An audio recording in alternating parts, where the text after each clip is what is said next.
बोलो माता रानी की जय। नवरात्रि में नव दुर्गा की 3 पौराणिक कथाएं। पहली कथा, श्री राम को मिला विजय श्री का आशीर्वाद।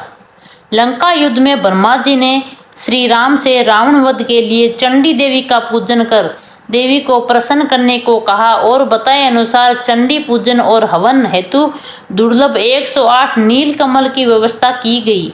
वहीं दूसरी ओर रावण ने भी अमरता के लोभ में विजय कामना से चंडी पाठ प्रारंभ किया। यह बात इंद्रदेव ने पवन देव के माध्यम से श्री राम के पास पहुंचाई और परामर्श दिया कि चंडी पाठ यथासंभव पूर्ण होने दिया जाए।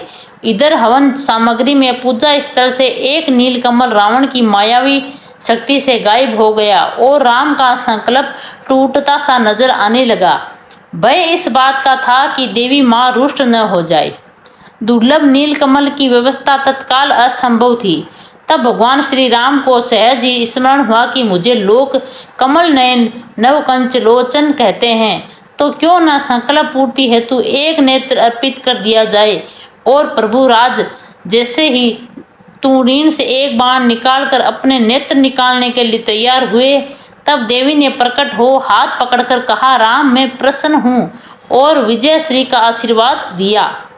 दूसरी कथा, एक अक्षर से बदली रावण के यज्ञ की दिशा। एक बार रावण के चंडी पाठ में यज्ञ कर रहे थे। ब्राह्मणों की सेवा में ब्राह्मण बालक का रूप धरकर हनुमान जी सेवा में जुट गए। निस्वार्थ सेवा देखकर ब्राह्मणों ने हनुमान जी से वर मांगने को कहा।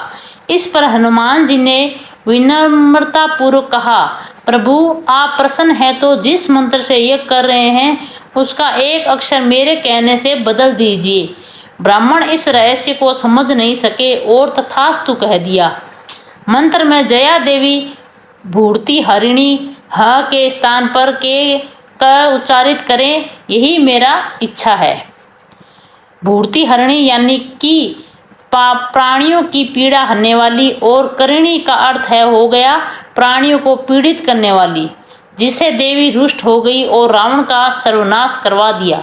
हनुमान जी के श्लोक में ह की जगह क करवाकर रावण के यज्ञ की दिशा ही बदल दी। तीसरी कथा, महिषासुर का वध।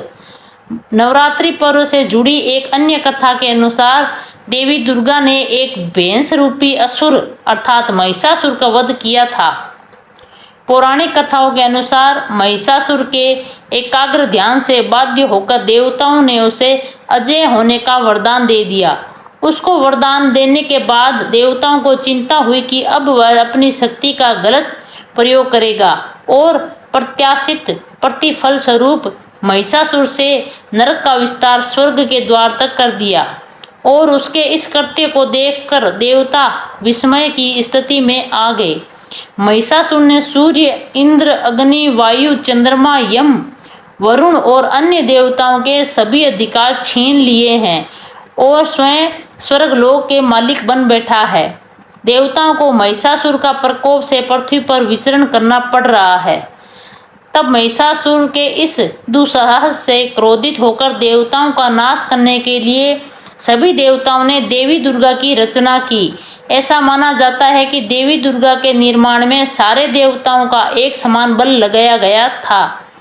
महिषासुर का नाश करने के लिए सभी देवताओं ने अपने अपने अस्त्र देवी दुर्गा को दिए थे और कहा जाता है कि इन देवताओं के सम्मिलित प्रयास से देवी दुर्गा और बलवान हो गई थी।